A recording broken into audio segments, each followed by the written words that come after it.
Hey, is this thing working? Microphone good? Recording software, everything A-okay? Back at business? We are? Sweet. Okay, hello everybody. My name's Professor Scalar. You may not remember me. I know it's been quite a while since the last video, and some of you may be wondering what the heck happened and why I've been gone for so long. And in today's video, I want to quickly but thoroughly explain exactly what's been happening to me pretty much the past month and a half, what's going on right now, and how things are going to proceed the next few days or weeks.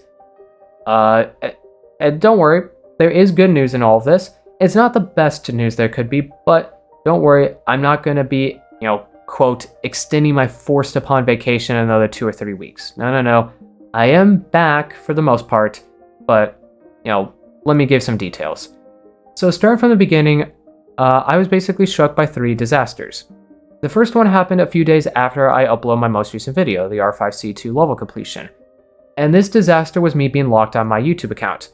There was a lot of stuff going on around there about people or hackers figuring out how to send emails that looked like they were from YouTube, tricking YouTubers into giving them account information so that they could delete their channels or mess around with stuff.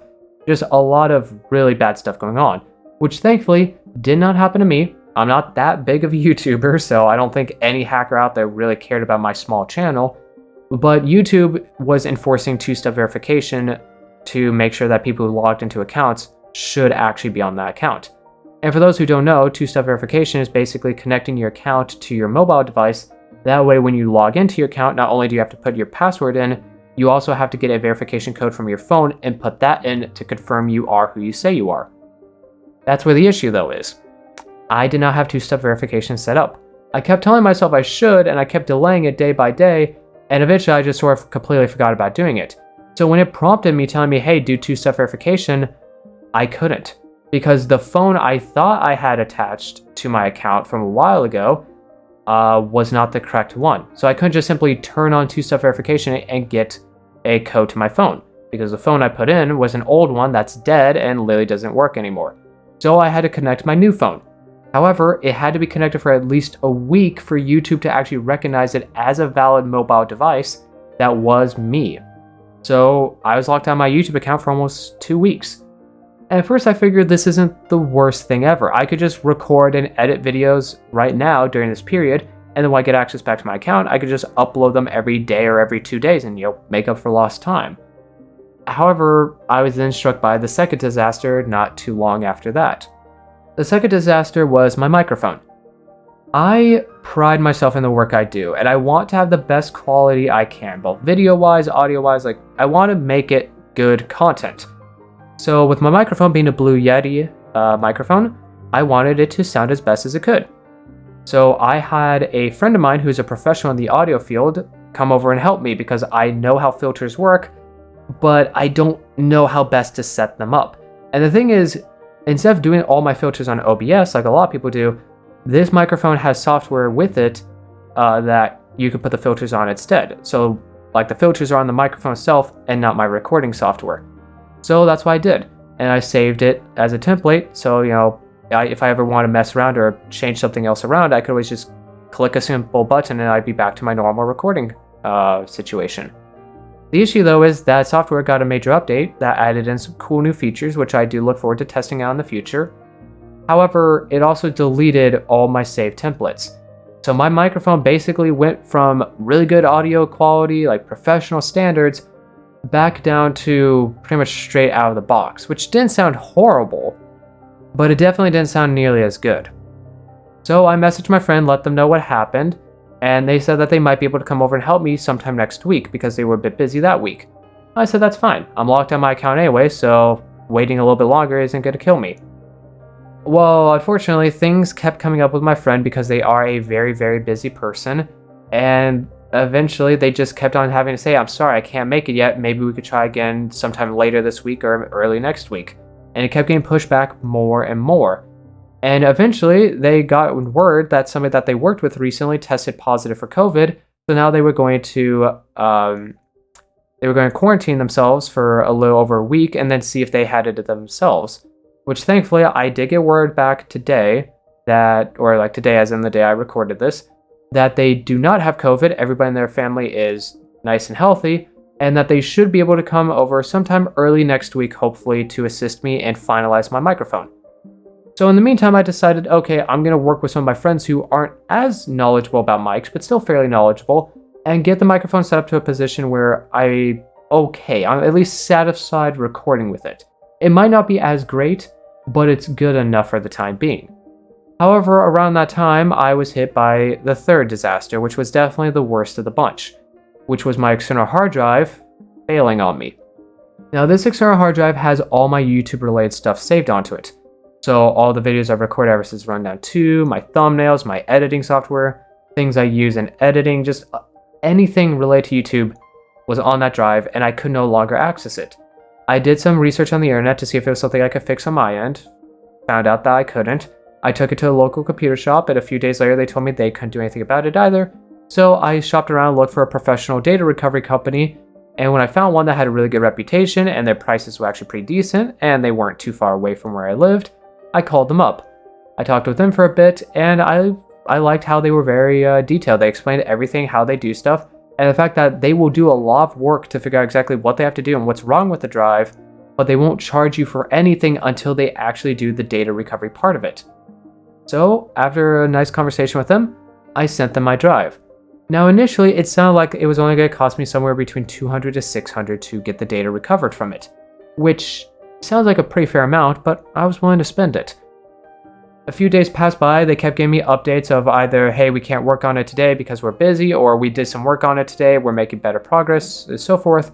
And then about a week afterwards, I finally got an update from them telling me that they knew exactly what was wrong with my drive, what they would have to do to recover all the data from it, and they were very confident that they would be able to recover all the data.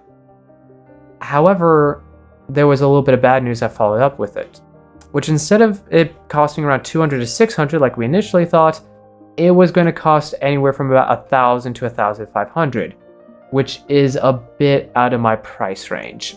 I can't comfortably spend that much money on something like this right now. So I told them, hey, thank you for all the work, but I'm going to ask you to not do the work, so please send the drives back. They did, and they didn't charge me for anything. The only money I spent was me physically mailing the drive to them, and that was it. So where does that put me now? Well, obviously I have access to my YouTube account, otherwise this video wouldn't be out there. My microphone, while it's not perfect yet, I think it's at a point where I'm okay recording with it for the time being, and my friend will be able to come over and help me out fairly soon, hopefully, assuming things don't come up with him again. But when it comes to all the footage, I have to redo all of it. Me getting like the C2 level guide footage, me beating C3 all the way up to E1, all of that. I have to redo all of it, and some of it I can't redo. You know, all that fail footage that I had, the multiple hours of fail compilation, that's all gone, and I'm not going to be able to get that back. So some videos I unfortunately will not be able to actually do this rundown. But most of them, like the level completions and the level guides, I will be able to get them back. And while they won't be the first time me beating a level, they're still going to be good. I've already recorded a few things with some of my friends that I've recorded with before in the past, and I will say this. I'm very excited to show those rounds because they are very funny and they're very enjoyable to watch. So Walla will be running around like crazy because we know the level pretty thoroughly for the most part. Some of them I'm a little bit rusty on, but I know what I'm doing and we're having fun, or like we know what to do, we're not struggling. We're also having a lot of fun and messing around a bit, so I think you guys will enjoy it, and I do look forward to editing it. So today, obviously, this video was released, a little update of everything that's going on, and I'm planning on tomorrow, so the day after this video's out, so hopefully Saturday, I will have the R5C2 level guide out there on YouTube. Again, it's not going to be the best audio quality, and things might be a little bit different and weird because I have to, reset up my editing software, like get a bunch of the stuff back to how it used to be. But I should be back on track for the most part. I'm not going to be able to get videos out every 2 or 3 days like I would to make up for lost time, just because I have a lot of stuff that's still going on right about now. And even though my microphone is in a position where I'm okay recording with it, I don't really want to pre-record and pump out a lot of stuff if I'm going to be getting this thing fully fixed in just a few days. So videos will be coming out roughly every 4 or 5 days. Maybe I'll get an every 3-day upload if I do have the time for it. But for the most part, I should be back on track. So I'm going to get the R5C2 level guide out, then it's going to be, C3 completion, C3 guide, and so forth, all the way to E1. And then I'll start working on stuff like the lore video, the review of my rundown, and maybe a few other special videos I have, planned out. And I'm just going to keep on doing stuff like I normally do all the way up to Rundown 6 when 1.0 is finally out.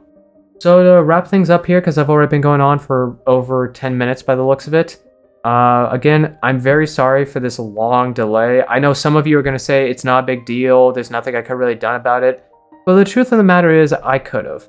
All three of these disasters could have been prevented or at least recovered from a lot faster if I just took precaution and looked ahead. If I set up two-step verification, never would have locked out my account.